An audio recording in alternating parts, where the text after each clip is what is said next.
Welcome to all of you to what is the Muscle Heart Foundation Charity's fourth episode in our new 2021 series of informal, relaxed broadcast conversational fireside chats with interesting guests, interesting personalities, and the occasional celebrity called In Conversation With, hosted by myself, Michael McGrath. Since we began these conversations in May last year, some 10 months ago, today is actually our 19th episode with nearly 100,000 people reached. So we're pushing on and really looking forward to tonight's chat. And I'm really pleased to say that these conversations continue to grow in popularity, established with one singular goal in mind: to help bring the Muscle Heart Foundation Charities community together, children and young people and young adults with muscular dystrophy, their families, their friends across the country, in sharing a moment in time, ultimately enabling them to feel more engaged and less isolated. I mentioned a couple of weeks ago that hope is indeed all around us. And since our last episode, so much has happened, hasn't it, in the world in the last 2 weeks, not least the fact that many, if not all, of our clinically extremely vulnerable families have received their first jabs. Yay. And that includes myself. Spare a thought, though, for a second, for the 90 or so very healthy young volunteers who've agreed to be infected with coronavirus here in the UK over the next few weeks, with the aim to test vaccines and treatments in what is the world's first COVID-19 human challenge study. That aside, and in echoing our PM's words spoken earlier today on the subject of lifting restrictions, please continue to be cautious and prudent. And whilst there is a little bit of light at the end of the proverbial tunnel, we must push on. I know that it's hard, but ever the optimist. And despite the many hardened shielders out there, today, as I said, is my 340th day. If we persist, if we persevere, we will prevail. We will overcome. I absolutely believe that. Now, speaking of persevering, I can assure you that my guest tonight and I have considerably more interest in all things F1, and also I've discovered a bit of an interest in rugby, meaning that any questions that arise or that come in tonight about whether Harry Kane should leave Tottenham — I gather he's yet to win a major trophy at Spurs — as he approaches his peak years. And despite April's Carabao Cup final, tonight is all about one word: winning. Winning. Before we change gear, I'm once again sending humongous amounts of love and hugs and positivity to our incredible tribe, our community across the country, who are continuing to be patient, to endure in ways that few of us have ever had to endure before. And I want you all to once again know this, that you are not alone, and that the Muscle Heart Foundation charity is here to support you and to let you know that we're thinking of you. So, without further ado, if you've tuned in tonight, I suspect you'll have an interest, as I do, in high-performing teams, in understanding the attributes of winning consistently, and that we all share a fascination and interest in Formula One motor racing. And you know, we've been building towards tonight's episode, if you haven't worked that one out yet. Following on from Ant Davidson last month, and then 2 weeks ago, our chat with the lovely Vicky Butler Henderson. So before I bring on tonight's guest, a few important housekeeping points. So firstly, a little note about safeguarding. As always, we have eyes over tonight's broadcast. So if any inappropriate comments or behaviors are observed, action will be taken. And secondly, all episodes are recorded and streamed on the charity's Facebook and YouTube channels. And as always, you can help increase our reach by subscribing, commenting, and sharing. I'm delighted to welcome someone who knows a thing or two about technology, but he also knows a thing or two about aerodynamics. And in other words, the study of motion of air, particularly when affected by a solid object, such as the curve of a racing helmet or the wing of a car. Give it up, please, for the technology director at the Mercedes-AMG Petronas F1 Team. Put your virtual hands together and let's hear it for Mike Elliott. Mike, hi. Hi. Welcome. Thank you. It's nice to be here.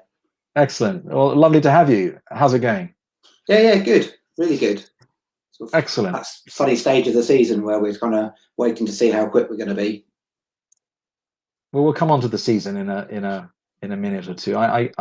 What's been getting you through these periods of lockdown? To be honest, I've been really fortunate.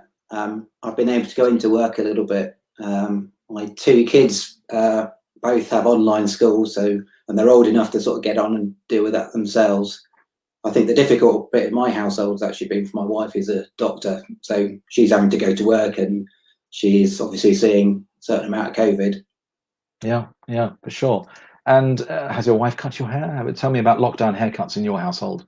Well, it needs cutting, that's for definite. I'm due one. To be honest, I try and do it myself. I can do the sides and the top all right. It's just trying to get the back level that's the difficult bit.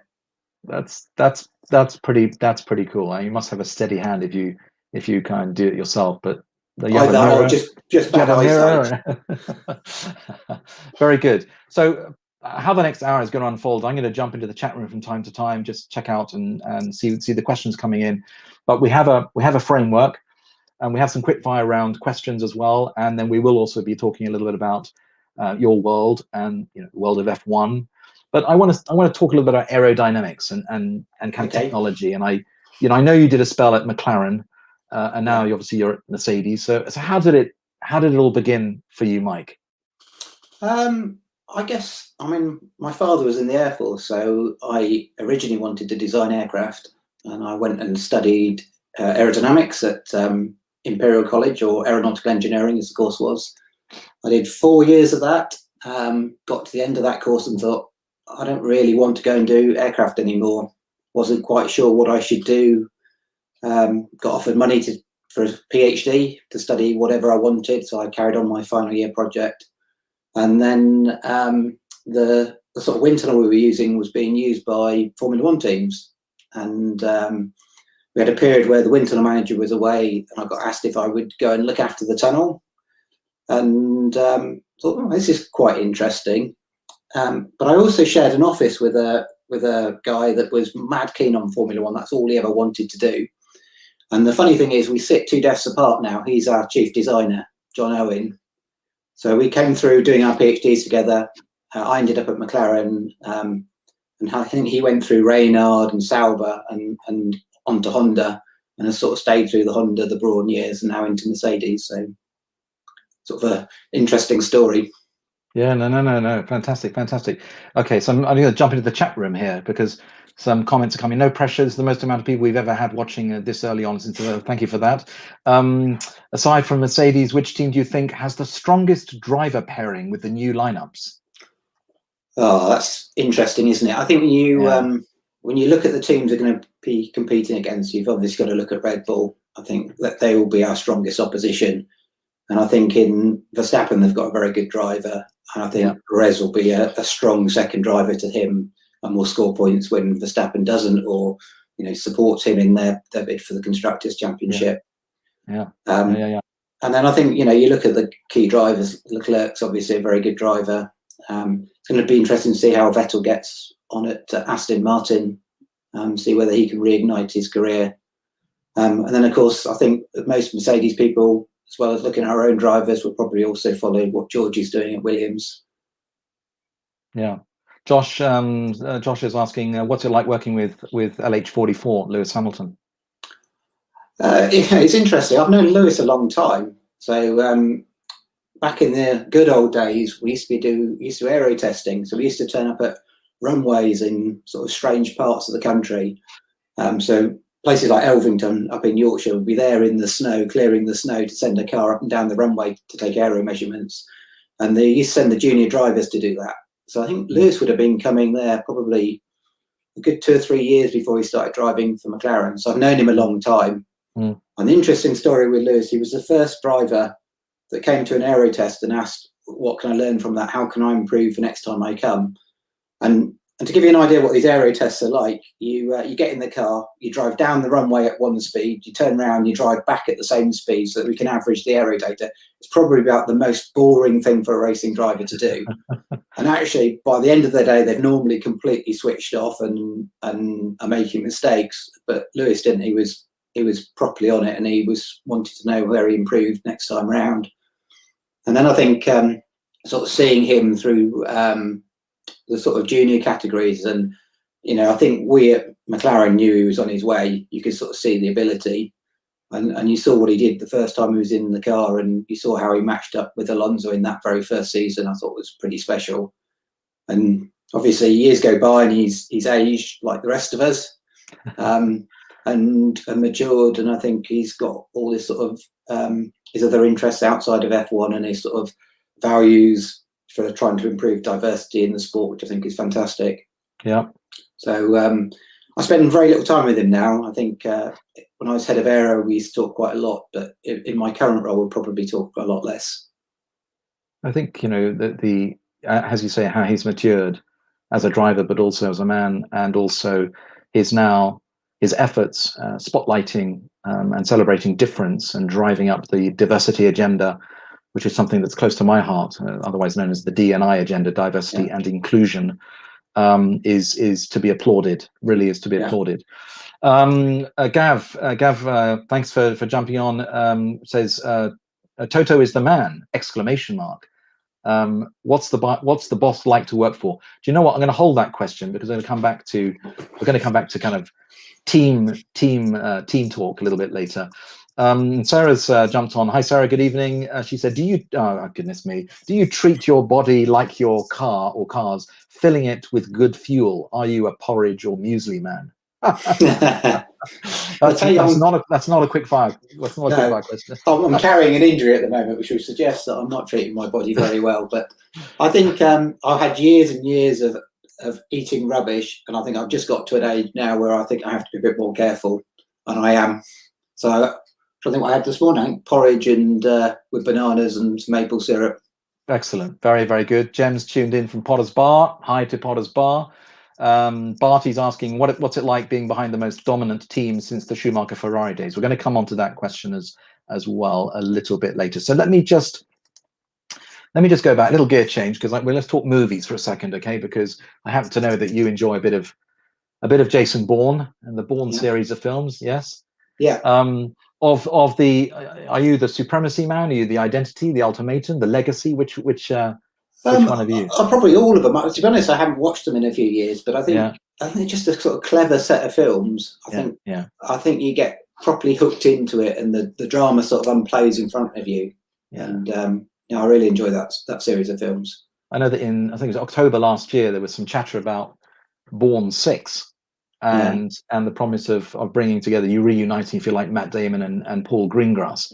But recent statements that you may or may not have come across from Damon have thrown up a shadow of doubt on his reprisal. He was quoted as saying it would have to be a pretty incredible story to get us all back on the horse, as in Bourne 6 horse. And it's that incredible story, it's that mindset of, in your mind and in my mind, in the context of this interview and our conversation today, of the incredible story of 7 championship wins, okay, for Mercedes. That fascinates me. That really inspires me, because I know what sits behind that word winning, and the one word is people. And so my kind of first question, it said that all great things come in eighths. Yes. They do until you get to 8, then they come in 9s. Then you get to 9, they come in 10s. But so with 7 championship wins behind the team, just talk to me a little bit about the quest, if you like, for the 8th win. Well, I think you talked about people a minute ago, and I think any company is made of its people. I think that's where its key strength is. And I think you look back on your career and you look at other companies you've worked for, and you try and work out what the differences are. And I think we have got a very strong team, not just strong team technically, but I think the sort of the morale, the culture is really strong. And I think there's not too many egos. I think there's a sort of a want to work together. And I think there was a question about Toto earlier, and I think Toto is an interesting character. He's definitely a sort of half glass full type of person. I think he looks for all the opportunities to improve and develop, and worries. And I think, I think when you look at long-term success, actually it's really, long-term success is difficult because gradually the sort of cards get stacked against you. It's really easy to sort of get conservative and not take risks because you don't want to lose what you've got. And the consequence of that is that you're competing against a number of other competitors. So if they all take risks to beat you, well, the chances of the risk doesn't pay off, eventually one of them will, and they'll jump ahead of you. So I think trying to get those balances is right. It's really important. But that sort of, you talk about the eighth, I think as a company, it's been an interesting journey, from starting thinking about how can we win races, how can we win championships, to then suddenly, I say suddenly, it's obviously not suddenly, but it feels like suddenly we're in this position where we've won 7 and we're now thinking about 8. And I think the conversation is about how do you motivate people to keep stepping up, keep doing that extra bit. And it gets harder and harder and harder. The competition is tough. And the sort of the world we find ourselves in is quite tough to compete in.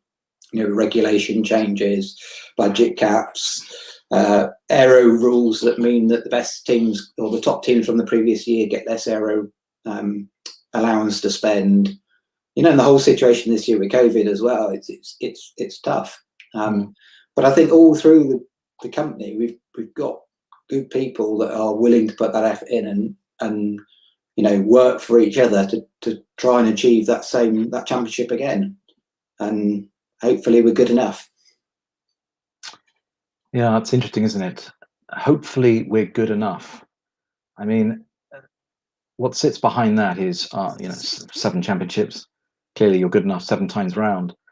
And I was thinking about what are the little ingredients to motivate people. And again, we share something in common in terms of our love of a film called The Shawshank Redemption. And work with me on this segue, by the way. All right. Okay. So Morgan Freeman, Tim Robbins, who becomes the most, and here's the key word, unconventional prisoner in Shawshank Prison. Yes, Andy Dufresne, great movie.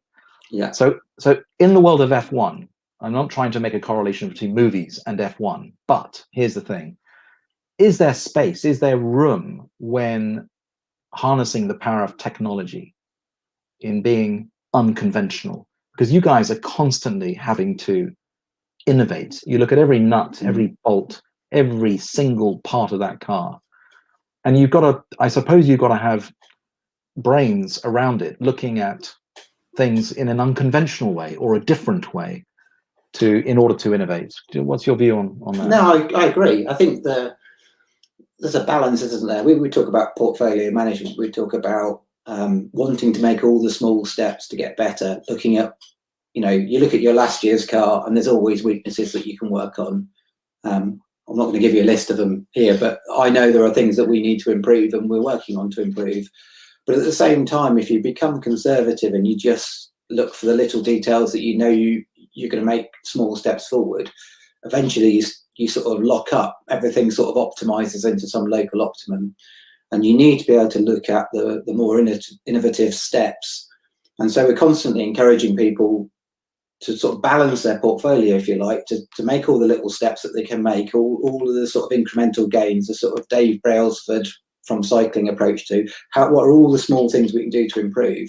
Yep. But at the same time, put a small amount of our effort into what are the big things we can do. Yep. And I think we talked about people before. When you look at a team, you want a variation of people. You want different perspectives.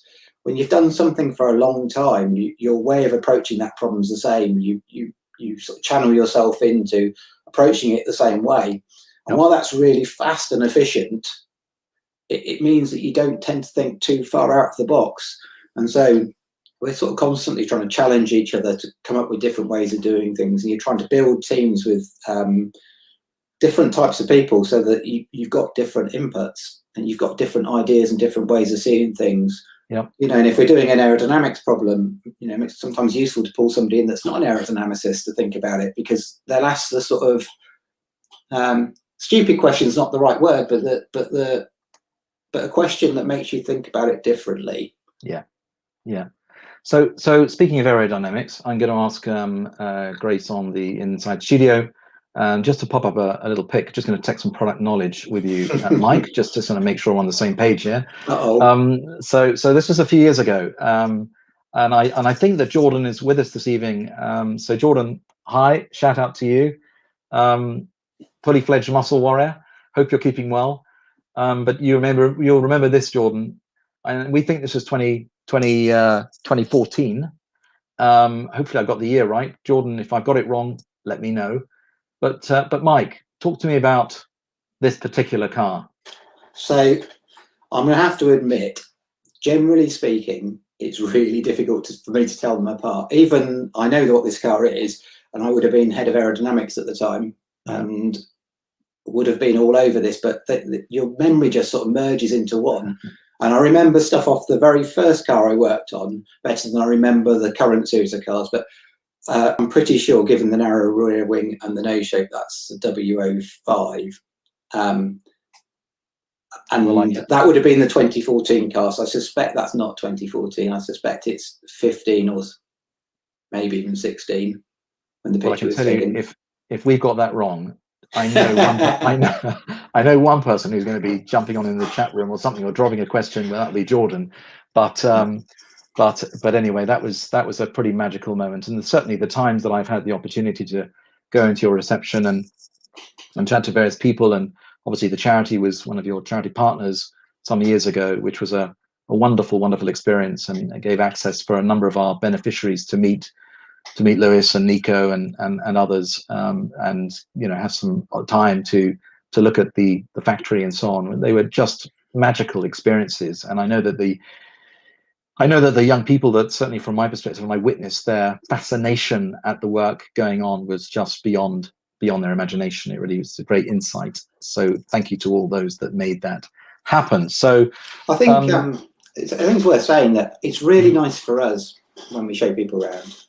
You know, the world of Formula One is secretive, and you get so used to seeing the cars, you get so used to being involved in it, that actually it's really good to sort of see other people's reaction to it. And so, you know, I remember doing I think it was 2015, where I spoke to a group you'd brought in, Michael, and it's a really good feeling for us to be able to share these things. Yeah. You talk about the world of secrecy. I wonder whether at any point in the future, Barbara Broccoli will be calling Mercedes and asking for an F1 car to appear in a Bond film at some point.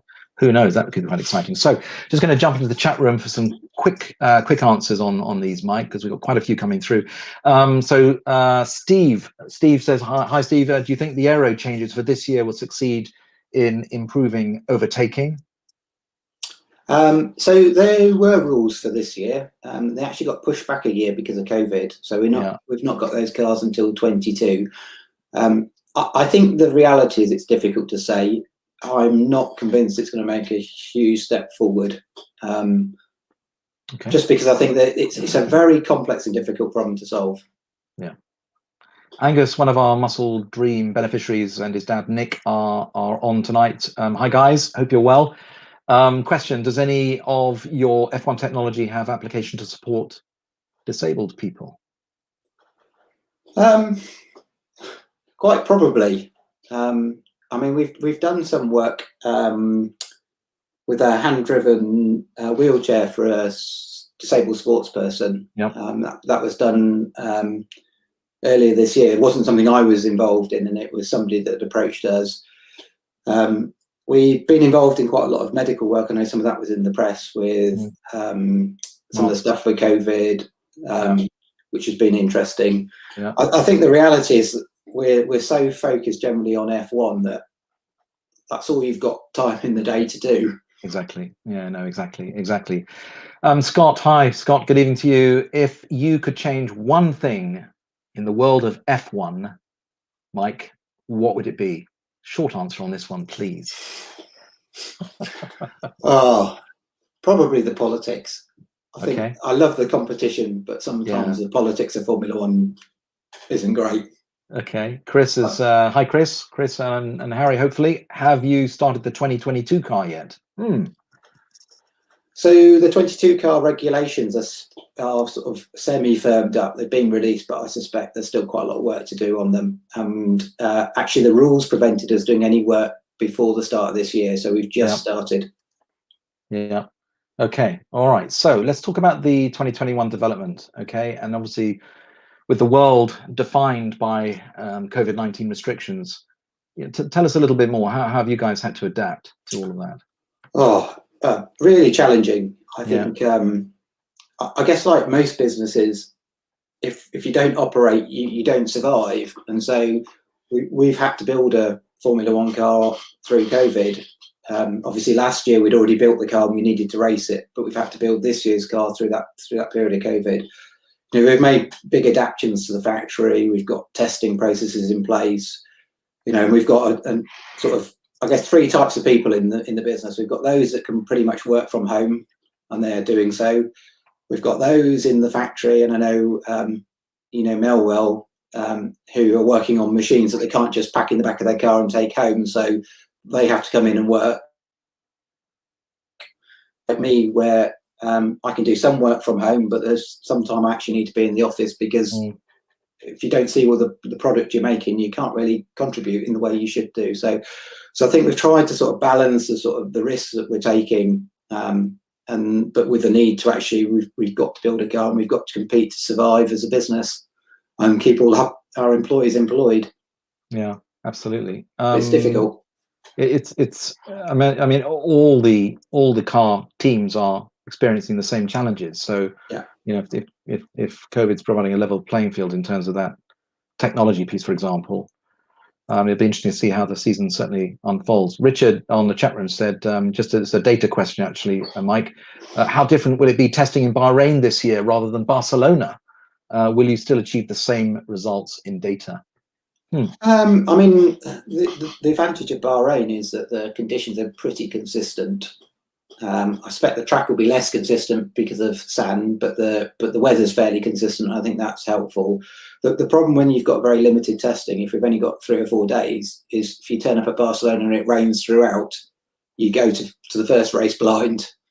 So I think so at least in Bahrain, I'll say that we'll have some horrible weather or some condition that means we can't test now, but hopefully it means that we definitely get some good testing in. Good stuff. Jess is asking, which currently banned technology would you absolutely love to see made legal in the future for F1? Interesting question.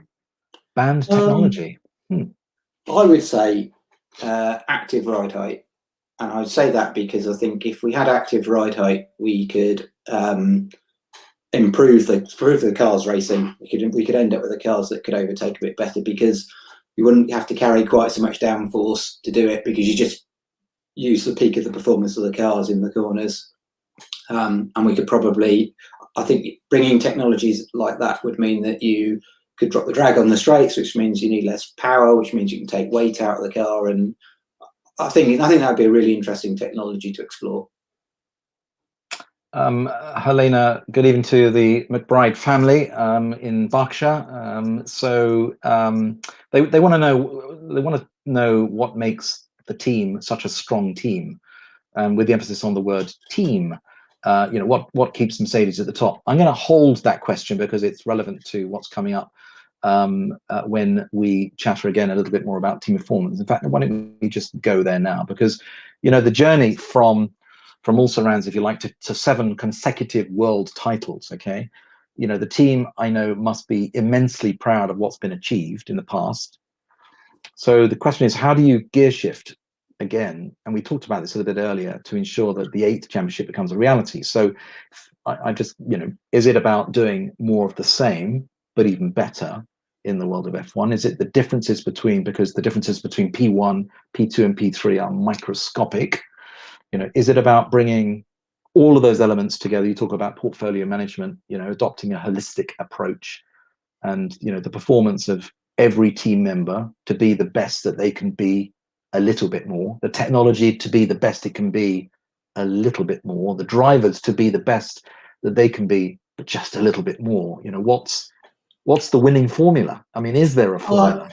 I think it's people. Yeah. I think there's an old adage in Formula One which is, if you're not going forward, you're going backwards. Yeah. And I think when you join a team that are not doing so well, you see behaviours of my area is fine and it's another area in the business that needs to develop. And I think when you've got a good, healthy culture, everybody's sort of got a level of self-doubt in themselves, a level of I could be doing this better. How could I be doing this better, and how am I going to make it better? And their focus is on themselves and not on others. And I think when you've got that, then everybody's sort of pushing forward and trying to make improvements. But I think it comes in a lot of places. It's the ability to be able to sort of make a mistake and put your hand up and say, I've made a mistake, and actually let's learn from that. Let's gather all the learning we can from that and move forward. And again, I think if your culture's not safe, you don't have that. You want to get rid of the problems and sort of sweep them away. And I think there's a quote from Niki Lauda, and he said that you learn nothing from winning. It's from losing that you learn, because the sort of reaction to loss is huge. It's much more powerful, the emotional reaction to loss than to gain. And as a consequence of that, when you lose, you're driven to go and find out why. So I think we see that in the team. I think when we lose a race that we think, why did we lose that? I think the reaction to go and find out why, gather all the learning you possibly can, and turn that into the next step of performance is huge. And I know Toto said something in the press a few years ago, which is, the day we lose is the day the opposition should fear. And I think that's a sort of taking Niki's comment to the extreme. But I think there's that sort of feeling within the team of, yes, we've won 7, but there's still a long way to go to perfection, and therefore how can you constantly improve? How can you make that next step forward?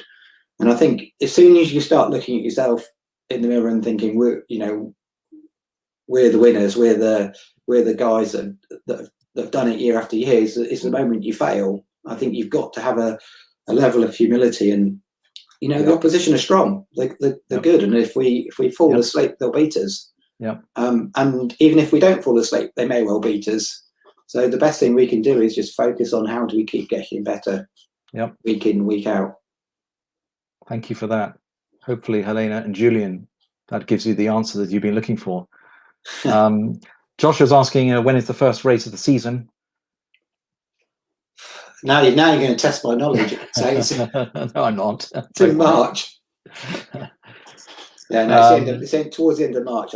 I normally have it. If I was at work, I'd have a calendar in front of me, but I don't. No. So, Mike, listen, something that new that we're doing as part of these In Conversation with broadcasts, we've got 2 very quick fire round questions to get to know our guests a little bit more. Okay, so this is kind of like phase 1 of this kind of quick fire round. So, are you ready? Yeah. Okay, here we go. Peanut butter, loathe it or love it? Oh, love it. Blueberries or blackberries? Oh, blueberries. When you're not F1ing, so to speak, how do you like to spend your time? Probably most of it spent on photography. Yep. Your first car? Oh, a Vauxhall Corsa that had no power steering and a tiny engine. It was not the nicest of car. When I got my first company car at Mclaren, probably not very kindly gave the Corsa to my wife. Your dream car? To be honest, I'm not a massive car nut. I think I'm very lucky that I get some very nice cars through Mercedes, and as a consequence of that, I've not really sort of lusted after a sort of sports car. Most used emoji on your smartphone? For somebody with the title technology director, it's not something I use a lot. It'd probably be a smiley face, and it'll be smiley face. Very good. One thing you're hugely excited about that's coming up in 2021? Oh, well, it'd have to be the start of the season. It always is this time of the year. Boiled eggs or fried eggs, Mike? Fried. Molten brown or Merlot? Oh, Merlot. One item that you take to a desert island? I'm going to say my wife because I think she's listening. If I don't say that, I'm going to be shot. Very good. I've got a few more quick fire questions later on in our discussion that I've got lined up for you. So let's chat a little bit more about teamwork, because kind of one of the things that I'm particularly interested in is what makes good teams perform. So the attributes, if you like, of high performing teams. And so I want to talk about the human side of performance just for a little bit. And there's awful lots being written about this. There's lots of extraordinarily talented, experienced people, not just in the world of sport, but in the world of business, who talk about human performance and high performing teams. And there are a number of areas that we can steer this conversation on. But for me, one of the key things is around having that clear and aligned sense of purpose. What are the things for Mercedes that really do elevate it in terms of high performing teams and those kind of attributes, if you like? Well, I think that clear aligned purpose is really important. And I think when we have people come in from outside F1, they see that really strongly. But I think that's a strength in Formula One generally. I think we all know we're there to win races and win championships. And I think everybody's driven towards that. Whereas I think in a conventional company, you've got lots to think about, what the product is, what profit you need to make from it. You might have different product streams you're working on. I think in our business, it's really clear we're there to win races. And I think everybody can align themselves behind that. Yeah. I think everybody understanding what the intent is, everybody understanding how you're going to get there. So winning races, that's an easy statement to make, and we're aligned behind that. But what are the steps that are going to get us there? And does everybody in the business understand what their part is in that? What sort of culture have you got?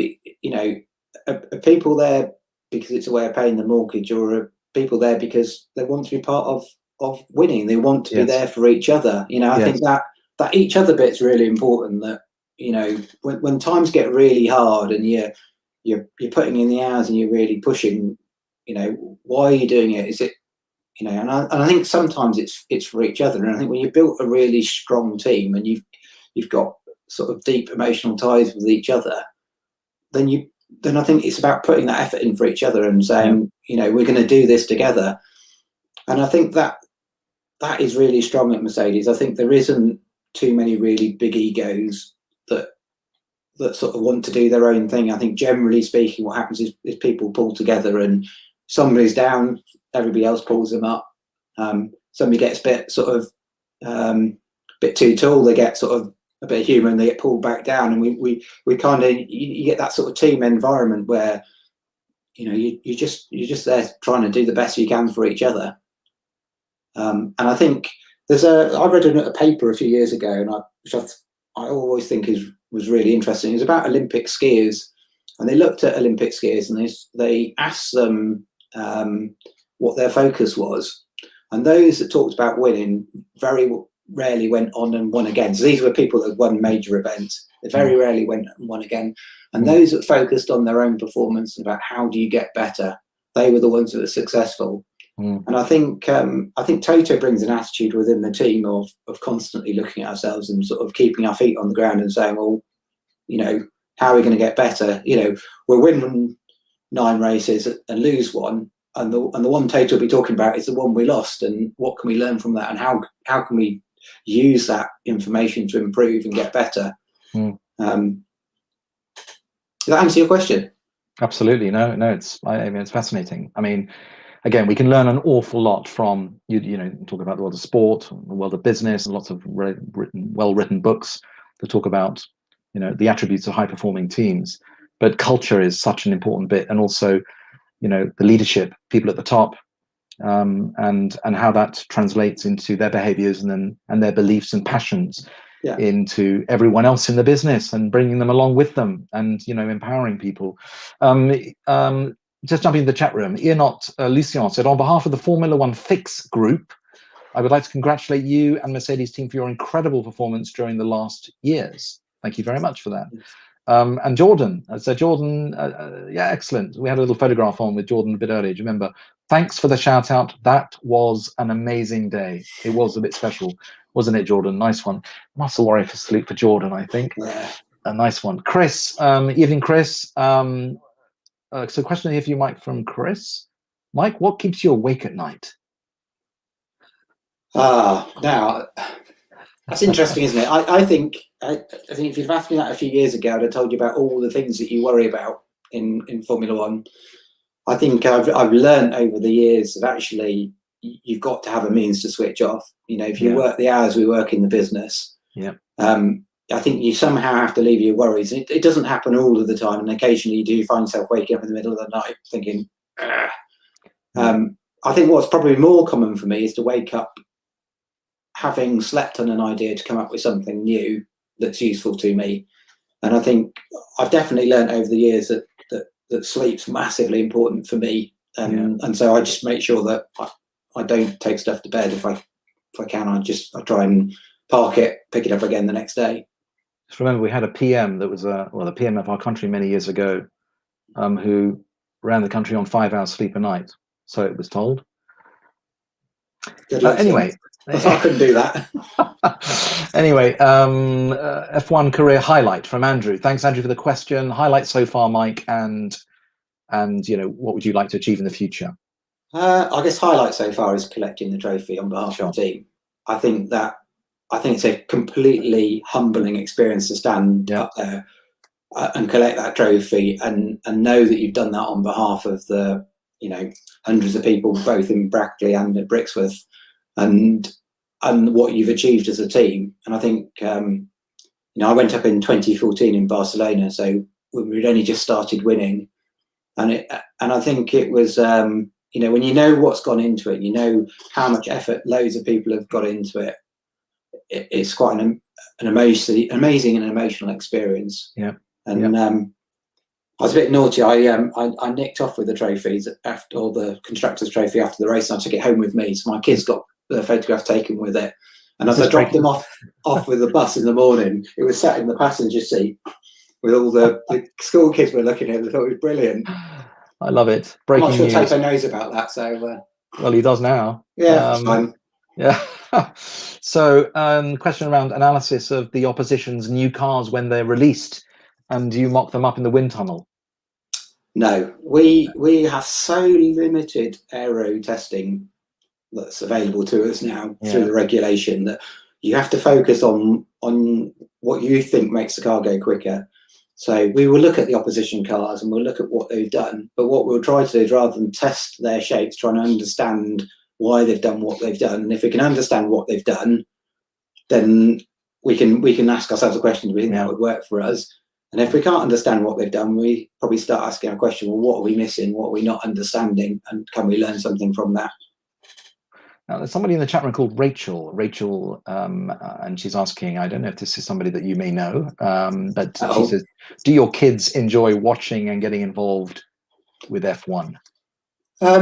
So they watch the races. They'll definitely watch the start and they definitely watch the end, and they're excited about the results. Sometimes they'll sit and watch them with me, and sometimes there's something more entertaining for them to do, I think. But they're definitely interested in what's happening and how we're doing. Yeah. Gav in the chat room again, Gav said, Toto's quote, blame the problem, not the person. And Ayanot Lucien says, how much is the weather affecting the aerodynamics of the car? Sand, rain, strong wind, heat, cold. Yeah. So, yeah, I mean, that's a classic Toto quote. I think in terms of the aerodynamics of the car, it's affected by all of those. Yeah.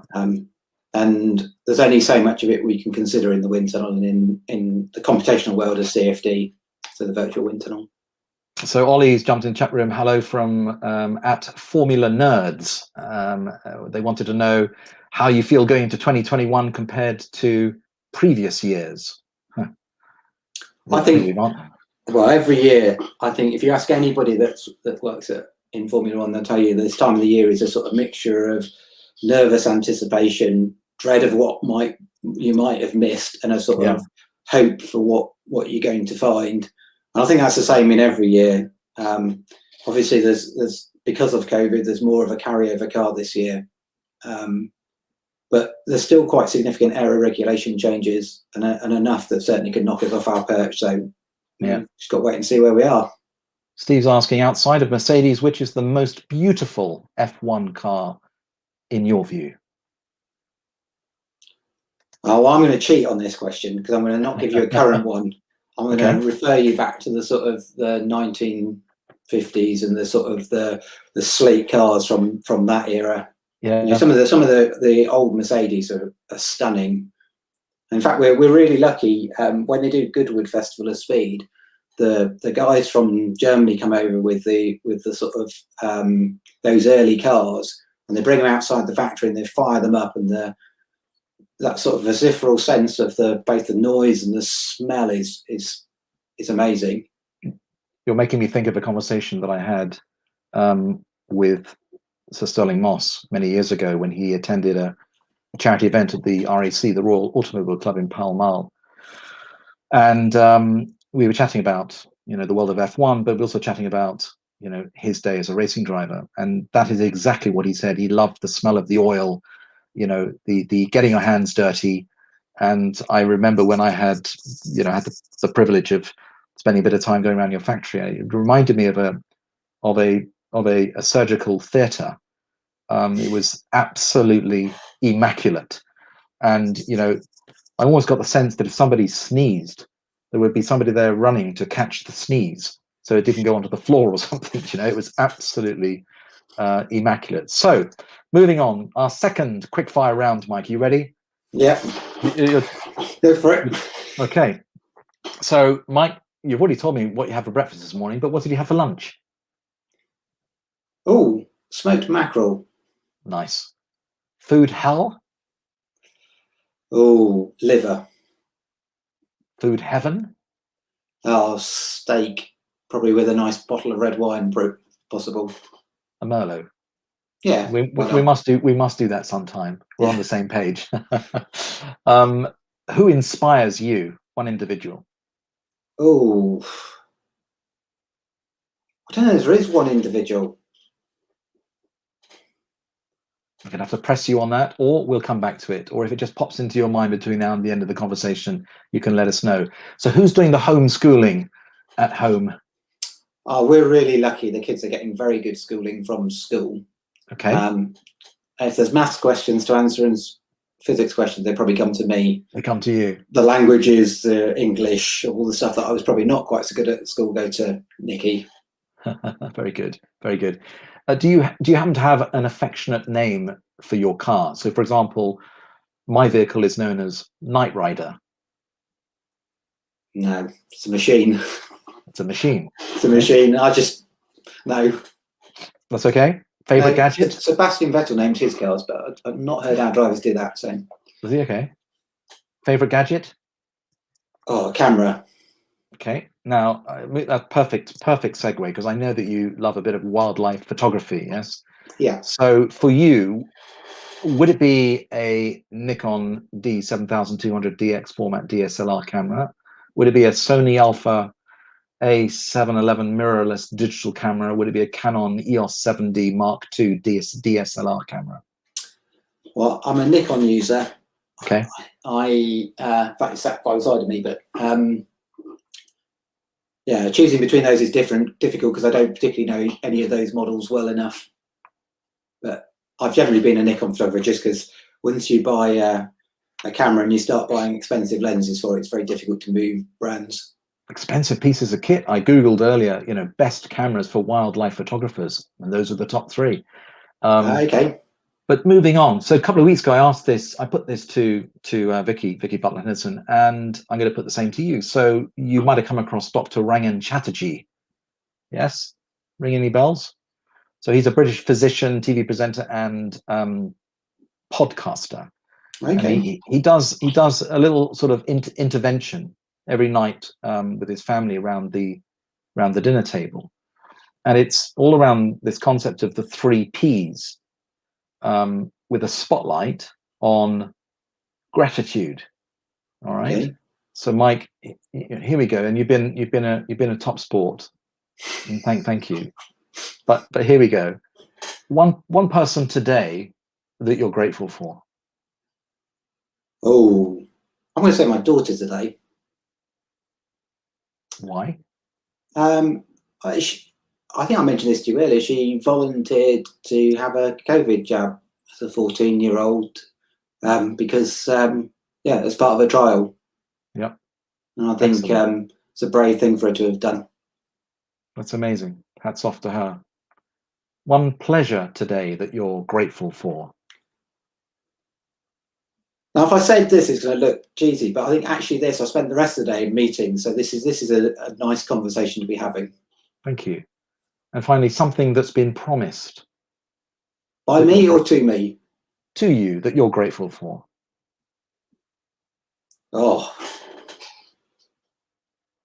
I don't know what I've been promised. Okay. It's one to think about. One to think about. So let's just dive into the chat room. Hang on for me a second, because there's many more questions coming in through. Great. Matt, hi, good evening, Matt. Good afternoon from the United States of America. Question regarding the implementation of regulation changes, unforeseen consequences with the developmental direction. How difficult is it to develop or redesign a component that may come up against a reg change, and can you describe the coordination that is required to ensure compliance? This sounds like a 5,000-word essay response. The idea of a part not meeting specification fascinates me, but would love to know more about the process, especially from the team who does it the best. I'm going to try and ask you to keep your answer fairly short, Mike. Okay, let's do the regulation bit. Regulations are a nightmare. Yeah, I think they change, they move around. There's loopholes, and I think what we try and do is we have people that are experts in the rules, and they look over it, and they deal with the FIA, and then the rest of us are trying to look for opportunities, trying to work out what we could do, and then it's just a process of discussion. And in terms of when you get things wrong, I think you try not to do it. You try to have a holistic view. Yeah. Builds all the bits together, and then split that work up into the individual bits so people know what their part of it is. And if you make a mistake, it's about spotting it as early as you can and correcting it. Nice answer. Thank you. Jess says, are you going to miss DAS this year? Yeah, I mean, it's an interesting innovation to have on the car this year, and it's something only we had, so we're the only people that are losing it. Yeah. So it's clearly going to cost us some performance relative to everybody else. Jenny, hi Jenny. We'll be all right without it. No, okay. Jenny and Josh say hi. Hi. They're down in Surrey. Hi, Mike. What alternative fuels will be used now and in the future? Well, society are having a big push to electric vehicles. I suspect that's some way off. I think the mining of some of the precious metals is quite difficult, and I think that's also going to have environmental consequences. Probably people probably don't know this, but I think from not this year, but next year, we start running more and more biofuel in the car, and I can imagine it's getting to a position where it's all biofuel or all sort of CO2 free type fuels. Yeah. But again, that has challenges for the world. You know, where do you get all that biofuel from? And if that's from food sources, you know, do we end up with more sort of starving people in various parts of the world? So I think there's lots and lots of challenges, but I think biofuel is probably the one that will probably impact Formula One first. Mel says, are there any changes planned to the halo after the shunt last year? To Grosjean's shunt, I presume that means. I think she's referring to that, yeah. Yeah, I don't think to the halo, no. There are other changes to the car to try and improve, to learn from that and make improvements, as Formula One always does. Yeah. Richard says, does anything change in the way the garage works when Netflix are filming on race weekends to avoid any secrets slipping out? I love it.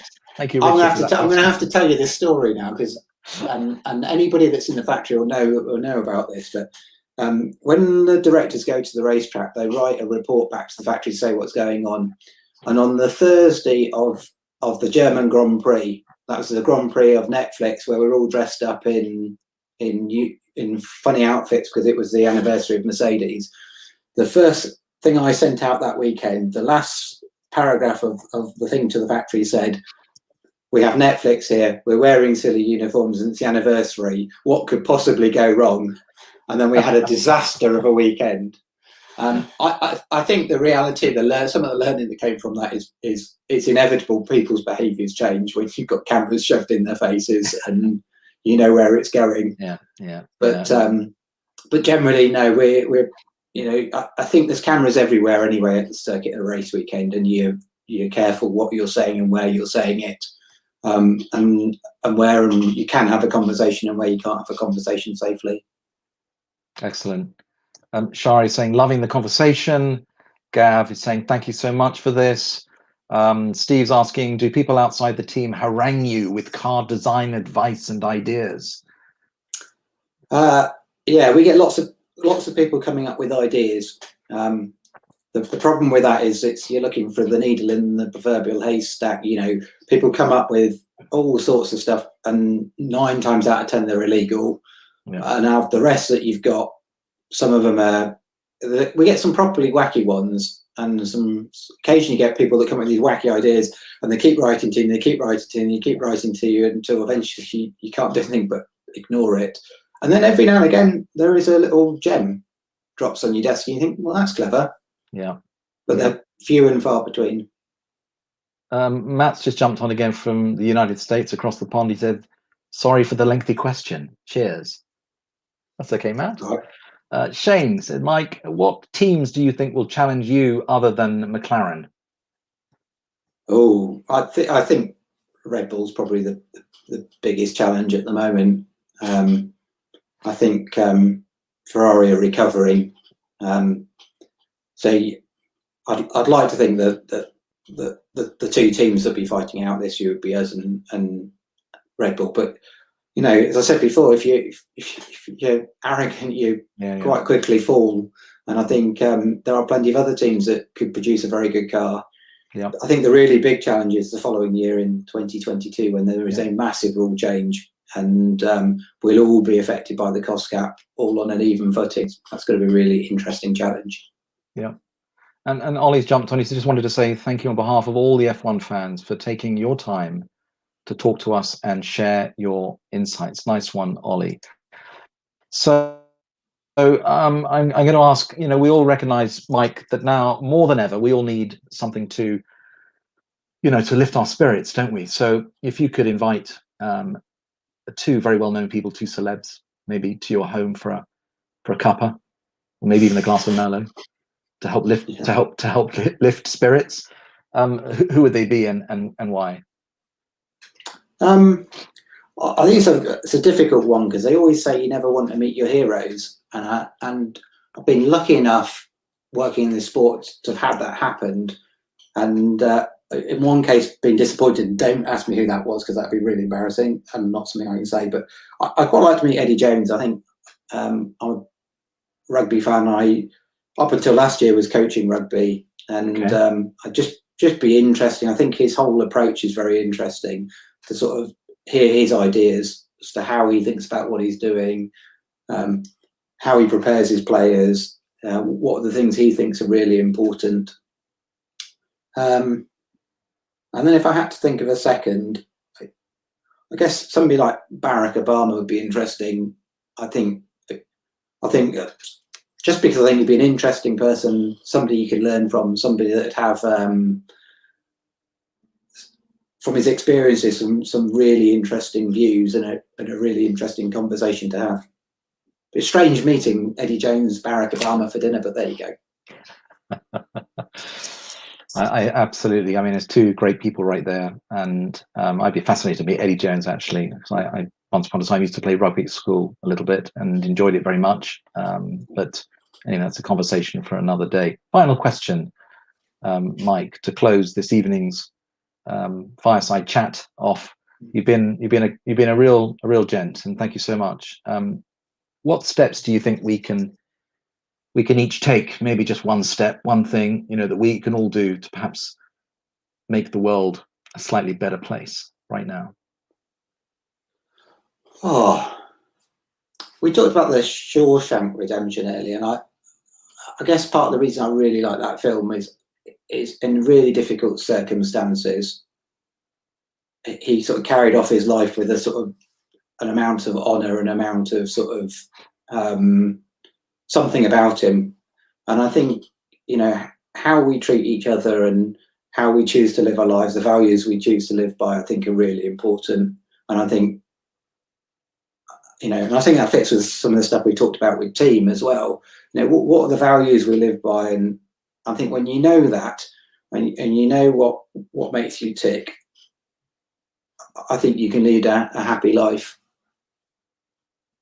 Do you think Toto's tuning in this evening? I don't know. I hope not, because I'll probably get it in the neck tomorrow. But no, I'm joking. Huge thanks, Mike, for being such a terrific guest. Thank you for inviting me. You can invite you to give your best muscle warrior salute. Hold it for 3 seconds. That would be really wonderful. Excellent. And before we finish up, I'd like to thank once again everyone's feedback, invite everyone's feedback. So please head over to the charity's Facebook page where you'll find a Survey Monkey link. 30 seconds of your time, any comments, so we can improve the broadcast experience even more. That would be really, really terrific. And if you've enjoyed tonight's episode, if we've entertained you, if you found it interesting and insightful, can I ask you make a little donation to the charity? Please look at the little ticker tape there, head to musclehelp.com, and if you're able to donate whatever you can, that would really, really help us right now, knowing that you're going to be helping the charity change lives and give hope in bringing a little bit more joy, a little bit more magic through our virtual muscle dream efforts. Thank you so much. And Mike, I've got to ask, of course, if you know someone who you think would make a great guest for one of our future In Conversation With episodes, please do have a think and let us know. We will be asking, and we'll come back to you at some point in the next month or two. Have a little think. That would be absolutely amazing. And finally, breaking news. Here's our drum roll. Brrrrum. A plug for our next In Conversation With guest, taking place on Wednesday, the 3rd of March, so in 2 weeks' time. Kick-off sharp at 7:30 p.m. Another great guest. We're moving a little bit away now from the theme of motor racing and cars, and we're moving towards the subject of design and invention, and why locking in a little bit of time each day to do just a little bit of daydreaming is okay. I'm going to be joined by Tom Lawton. Here's Tom, and there's the date. Now, Tom is someone I met about 25 years ago, and I picked up with him just before Christmas this year, or last year, and we had a really great conversation, a good natter, and have reconnected. And he's, as I've discovered, an award-winning British designer and inventor, and the rest, as they say, is history. You can go and discover all about Tom Lawton. I wonder whether there's a correlation between his imagination and inventing and the world of Formula One. Who knows? All I'm going to say tonight is, in 2 weeks' time, prepare to be uplifted in ways that you never thought possible, ways that will blow your imagination. So remember the date, Wednesday, the 3rd of March, 7:30 sharp. Big thanks once again to our guest, Mike Elliott, and to Grace, Joe, and Shari, and of course to Mel in the studio supporting tonight's broadcast. Thank you all so much. Have a great rest of the week. Bye-bye for now.